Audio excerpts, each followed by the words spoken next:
All right, welcome you back to the Patrick Netherton Show here on 1130 The Tiger. We're pleased to welcome in defensive line coach for the Baylor Bears and a former Demon GA back in the day where I got to know him a little bit. He is Dennis Johnson, who joins us. Coach, how are you? I'm doing well. How you doing, Patrick? Man, I am fantastic. All right, so this is kind of a wild ride, I guess, the last couple of years that you have been on personally as well as professionally. Before we kind of get back into what went down in Baton Rouge in the last couple of years, let's talk about the decision to make the move to Baylor. Your defensive coordinator, Dave Aranda, takes the job. We knew that there would be some coaches going along with him from LSU. What made that the right fit for you to go to Waco? Well, first, thanks for having me on your show. Absolutely. The past 4 years, I got to know Dave well, in the office, outside the office, on the field, off the field. And to be on his first staff was, an opportunity I couldn't pass up. Somebody I truly believe in, his vision for student-athletes. Obviously, as a coordinator at LSU, we won a lot of games. And just his ability to see the game different than, other people I've been around. And so when the opportunity came, I was in a good position to be able to accept the job at Baylor and go. Interestingly, correct me if I'm wrong here, but have you been around mostly defensive head coaches your whole career? Yeah, for the majority of the time. The time when I was in Natchitoches, Coach Pivotal hired me, and then Coach Jay Thomas came in, both those being defensive guys. Then I spent a couple of weeks at the University of Kentucky with Coach Stoops, obviously another defensive guy. And Coach Miles was an offensive guy. And then obviously with Coach O, another defensive guy. Yeah. So, I've spent my outside of just one head coach, and the rest of them have been defensive guys. So I've been pretty blessed. Yeah, and the interesting thing to me is as you're going up through the ranks, how you kind of cross-train a lot. And you were a defensive lineman in college at LSU. You're a defensive line coach. That's kind of your bread and butter. But at the same time, one of the things I love is you see GAs who are getting a lot of things. When you were in Natchitoches, you got to coach linebackers. You got to do a little work in the secondary. What's that like as you cross-train, to kind of build your knowledge base as you're coming up as a young coach? As a player, you see the game completely just in your circle. I mean, that's all you know. You know what I mean? Mm-hmm. And so you get done playing, and you get into coaching. It's almost like it's a completely different game, honestly.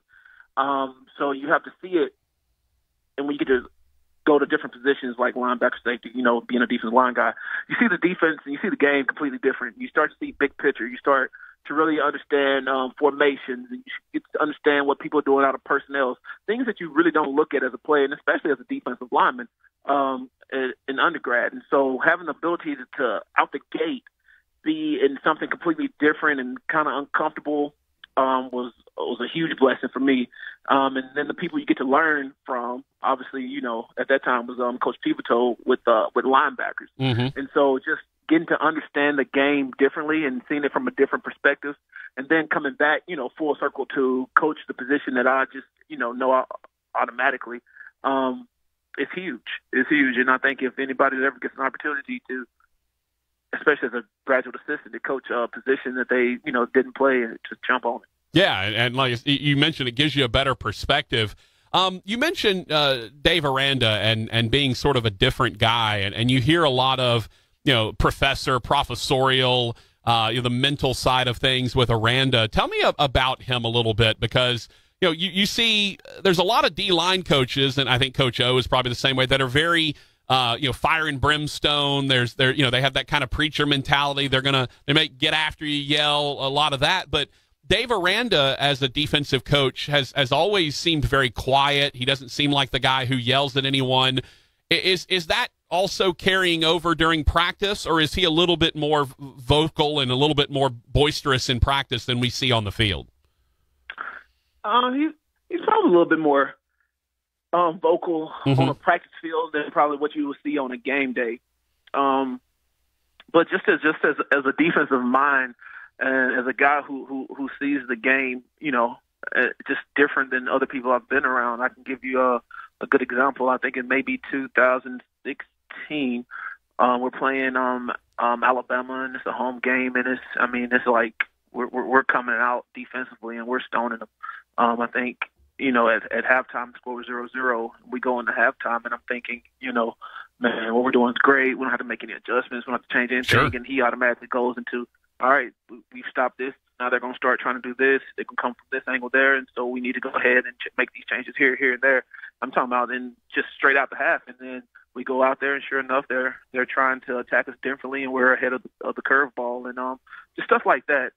In-game adjustments, halftime adjustments, just the ability to see the game and make the adjustments that's needed, probably sooner than most people would make adjustments to. Yeah, Dennis Johnson, defensive line coach for the Baylor Bears, joins us. All right, let's go back, because Bill Johnson is a friend, has been for a long time. Northwestern State guy, was Coach O's position coach at NSU. You have the knee injuries. He comes in and kind of helps out in that regard. And so he told us a story, and I need to get this from you, because the story he told on your injuries was wild. And I need to know if this was the case. So tell us about the knee injuries. How exactly did this go down? Because the way he explained it seemed like one of the most unfortunate set of circumstances that I've ever heard in my entire life. So it was a Sunday evening, I believe. I was just going to play basketball, and I was in the middle of a game, and I don't know, I was driving like the lane or something, and I go up to jump, and then my right one goes out on me. And so I'm sitting on the court for, a little bit. I was like, man, this something doesn't feel right. So I kind of get up and I hobble off. I sit down in the chair, try to get my thoughts together. I call Jack, our trainer back at LSU. And then I get my keys and I go to stand up. Then my left one just goes. Oh, my gosh. Then, yeah, just like that. And so it was both with my patella at the time. And yeah, that's kind of how it went down. So that's basically what he told us. And I'm like, that's the wild, like, that's so wild. You're literally just standing up and the other one goes, brother, that holy cow. So what, like, so with a patella tendon injury, what is that like in terms of mobility? Could you walk off the court? Did you have to be helped? Oh, no. What is that? So this is wild. So no, I had to have, people come and actually like help me up. And I think like my good friend I was playing with, and then Jack sent one of his assistants down, and I was at a church actually. Then they picked me up, put me in a wheelchair, and then kind of put me in the back of my truck and kind of taking it from there. So yeah, you couldn't move at all. I think I was in a wheelchair for about 6 weeks or something like that. That's crazy. But I had a lot of help there, getting back on my feet well ahead of schedule. That's beautiful. Forever thankful about that staff and the way they treated me and handled me during that time. Well, so here's kind of, I guess, the fortuitous happenstance, if you will, Coach, is that you get to bring in one of the stud D-line coaches in all the nation, who was on the Saints staff and won a Super Bowl, on the Rams staff that went to the Super Bowl. He comes in as kind of a favor to his old player, Coach O. Bill Johnson comes rolling in, a former Demon, a guy that I know you would be comfortable with. What's it like learning from that guy and having him to be there as you two are sort of tag teaming the defensive line position? It was good. Another set of eyes, another perspective, another source to learn from. Obviously, he was around, like Aaron Donald and those type of cats, spending time in the NFL, and so kind of way they go about it at that level, and the ways that they teach their players there, and kind of implementing some of those thoughts during our past season. So it was good. It was good. It was great. Obviously, I've been blessed to be surrounded by a lot of good defensive line coaches, and certainly being around Coach O for the whole time that he was there, or I was there, and having him come in was just another piece that you can add, and another tool that you can put in your back pocket. Yeah, absolutely. I mean, you talk about between Coach O and Bill Johnson, you've gotten two of the best in the business at that position. No doubt. I'm curious, what was the ride like last year, man? Obviously all of us in Louisiana were following along, and those of us who have Northwestern State and Natchitoches ties were really excited. Bill Johnson, you, obviously there were a couple other guys on your staff that had ties to NSU, and of course Coach O, being an alum. But kind of take us in there. What's that ride like as you're going along, and you see Joe Burrow and what the offense is doing, and at what point did it maybe hit you that, hey, this has the potential to be a really, really special season? Well, I mean, you have to go back to the spring. Honestly, for the first time, in my time there, that the offense kind of led the way. Mm-hmm. I think it was like some scrimmage they had like 6 or 7 touchdowns, something that does not happen there in the spring ever. And you're stuck looking at two things. One, the offense is pretty good, and then you question how good are you on defense. You know what I mean? Yeah. But obviously, you got a Heisman winner, the best receiver, first round draft picks all over the place, and you go into the season and you get into like a game. And I remember maybe it was Andy or somebody, and you're trying to make an adjustment, and before you can even like get the words out your mouth, they've scored again. Mm-hmm. And so, kind of early on, you saw the offense. We've always played really good defense down that way.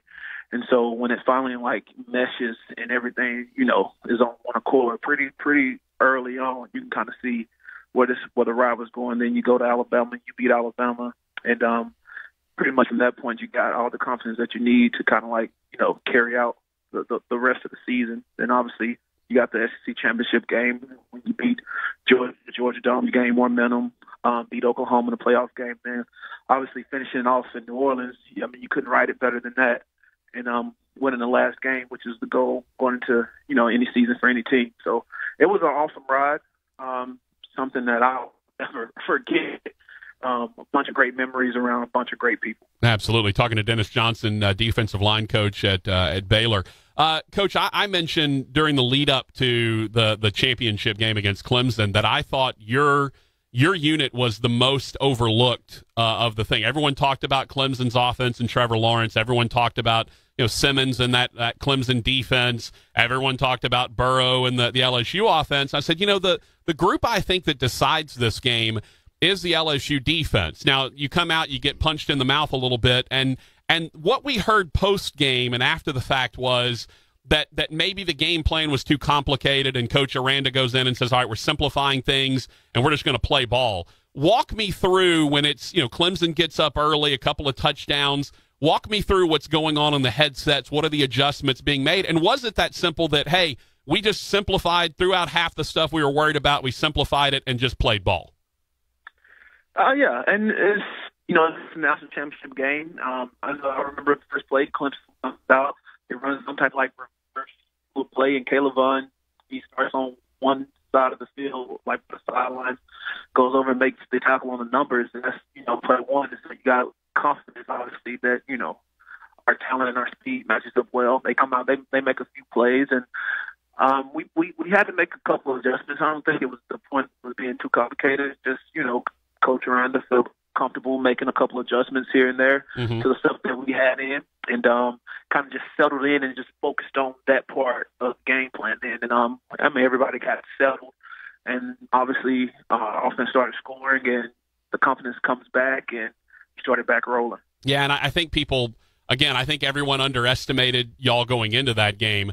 And then I think everyone saw that it was ultimately once you stoned them a couple times, let the offense settle in, it was over at that point. Coach, let's talk about now Baylor. You're there, defensive line coach, Coach Aranda coming in. You got some big shoes to fill. Matt Rule did a heck of a job kind of pulling Baylor out of that morass that they were in with the Art Briles situation. Tell me about where you think this Bears team is and how close or maybe how do you go about sort of continuing the great building that Matt Rule did? So, I mean, we're blessed to walk into a situation with such a strong culture here. Amazing group of young men from day one. They have a love for each other that, is hard to ignore. So you build on that, you bring in the things that we learned at other places, and put it together. And obviously, a lot of the players left. I think we have maybe 2 returning starters on defense. I mean, so a lot of guys from Baylor get their name called on draft day. So it's a bunch of young guys, but they're eager and they're hungry to go out there and produce. And so you build on that culture and you build on that hunger to hopefully get it to turn out the way that you want it to be. Look, it has been it's been a real joy watching your career blossom. I tell everyone all the time, I struggle learning all the GAs while they're at Northwestern because it's so much turnover on that position. I do remember you. We weren't close friends or anything, but I definitely remember you being there. I remember, thinking this is a guy that looks like he's got a good head on his shoulders. You were well thought of when you were in Natchitoches. And, man, it's been great to watch your rise from there and obviously win the national championship this past year. Best of luck in Waco with Coach Aranda and the Bears, and we definitely look forward to keeping up with you, man. I appreciate it. Thank you so much. All right, Dennis Johnson, defensive line coach for the Baylor Bears.